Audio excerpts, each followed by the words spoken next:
Hey everyone. Okay, I'm very excited because we have our last two chapters, chapter 9 and chapter 10.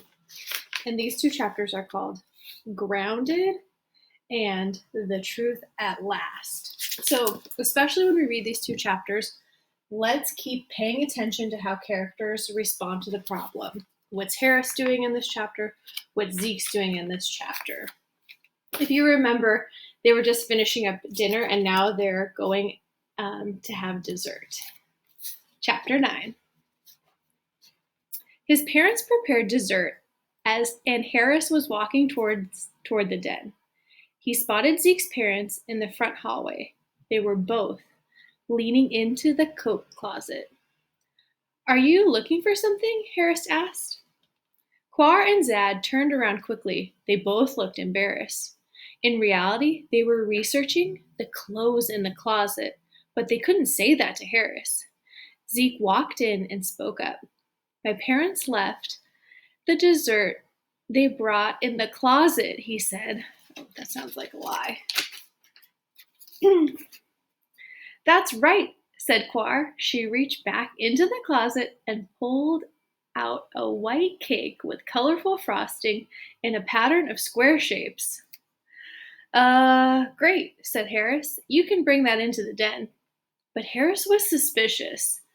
"This sounds fishy to me," he thought. "They never even wore coats and had no reason to go into that closet.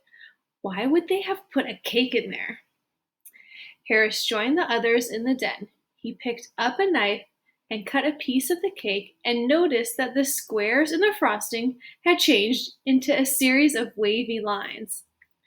Harris looked around. Everyone was chatting, sipping coffee, and happily eating dessert. Zeke and his parents were even using utensils now. It would have seemed perfectly normal if not for everything else Harris had already seen. Let's see what Harris does. "Why does no one but me ever seem to notice all the strange stuff that happens around Zeke and his family?" he wondered. The appetizer that suddenly cooked itself, the refilling glasses, the food appearing magically in front of Zeke, Quar, and Zad, and changing cake frosting. Not to mention everything that happened at Zeke's house and also at school. It's all too much, and yet nobody sees it but me. That must be really frustrating. "Well, we would like to thank you for a lovely evening," Quar said, when everyone had finished dessert, "but we should be getting home." Quar, Zad, and Zeke all stood up. This is it, Harris thought. My best chance to prove that Zeke's an alien is about to end. I can't take it anymore. I have to convince them. They have to have noticed something. It's now or never. Harris stood up. Oh my gosh, what is he going to do? How is he responding to this problem? What is he going to do? Oh boy. "That's it. The game is over, Zeke," he announced. "I know that you and your parents are aliens." Yikes. Everyone looked horrified. Roxy looked at Harris and shook her head. Harris's parents jumped up from their seats. "Harris," his mom said. But Harris continued. "With all the strange stuff that happened tonight, the floating tray of food, the refilling glasses, the steaming appetizers, Harris's mom cut him off. "That's enough," she shouted. "Harris, you are grounded. Go to your room now. Go to your room right now."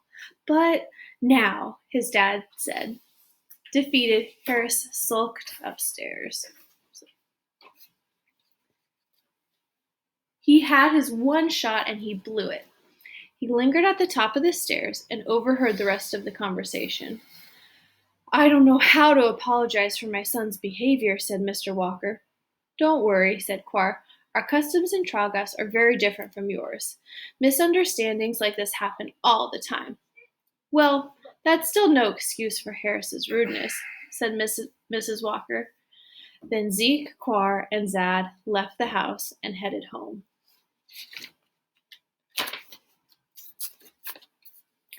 Harris just hasn't been his old self since Zeke showed up at school, Roxy said.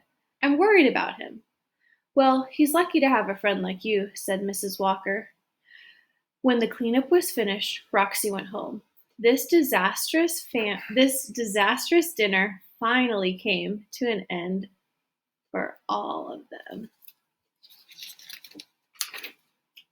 Here's our last chapter, chapter 10. Ooh, let's see what Zeke is doing in this chapter. The truth at last. Ooh, that makes me think, like, is the truth going to come out? Like, are other people going to believe it, or something like that going to happen? Zeke was very upset. I can't believe Harris did that, he said when his parents got home. I knew he had his suspicions, but I never thought he would just blurt it out like that. I shouldn't have pushed him. Don't worry, Zeke, said Quar. Most humans only believe these things up to a point. And even those closest to Harris think he's wrong, added Zad. Forget about it. It'll go away. Anyway, this was very productive. I think our next research topic might be on strange human foods. But Zeke couldn't just let it go. Harris is my friend, he thought. Okay, think about how Zeke is responding to this problem.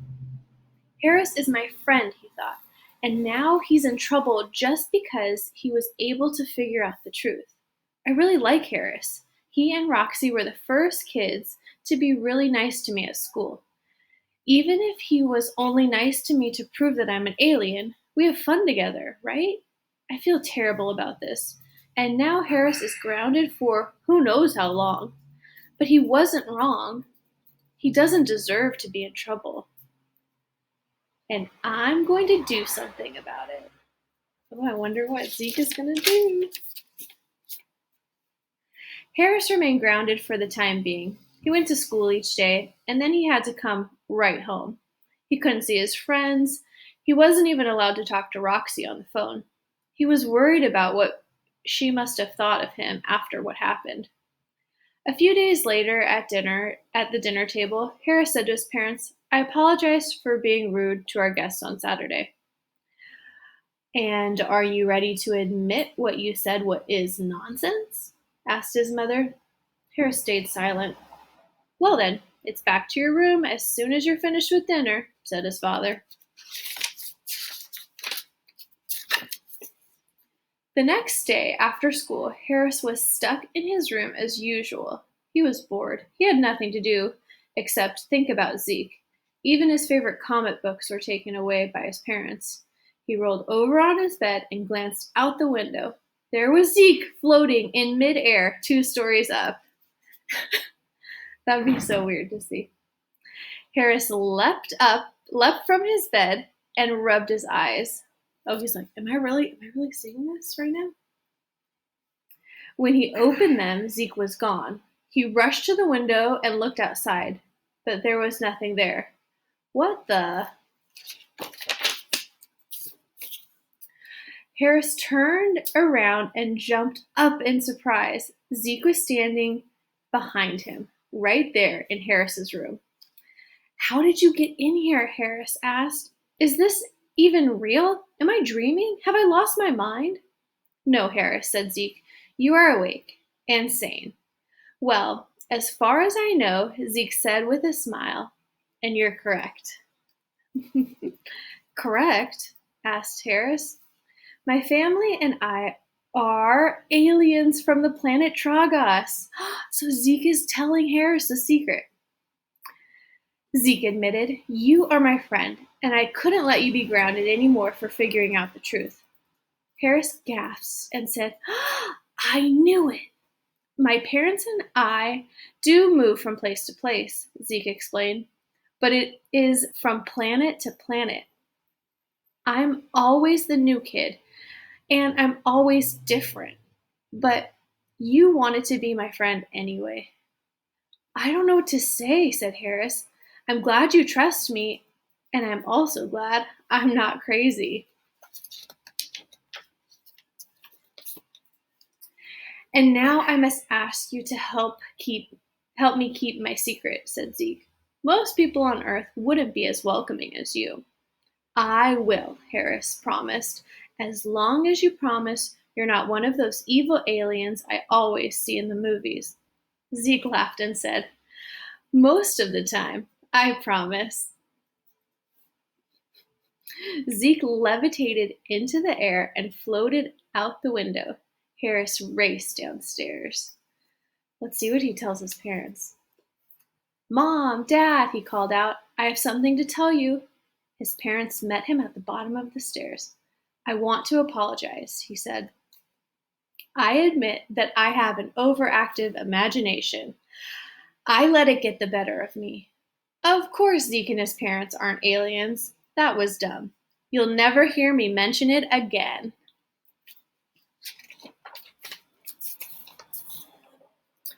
Well, I'm very glad to hear you say that, Harris, said his dad. I think you can officially consider yourself ungrounded now. His mom nodded in agreement. As long as you go upstairs and call Zeke and his parents to apologize to them. And after that, call Roxy. You owe her an apology too. I'll do that right now, said Harris. He bounded up the stairs, excited by this new chance to help his new friend Zeke keep his secret, rather than trying to expose it. I was right. My next door neighbor is actually an alien. He looked out his window where Zeke had been floating just a few minutes before and thought, how cool is that? That's the end of this chapter. It's really interesting to think about how, especially how Zeke responded to the problem. Instead of like not being friends with Harris, he decided, you know what, I'm gonna like confide in Harris and I'm gonna say, hey, I am an alien. I don't want you to be in trouble. I want you to be my friend. You keep this secret. And then Harris agreed to keep it too. And now they're friends, maybe forever. Thank you for reading the Alien Next Door book. We're going to find another serious book to read for next week. Bye.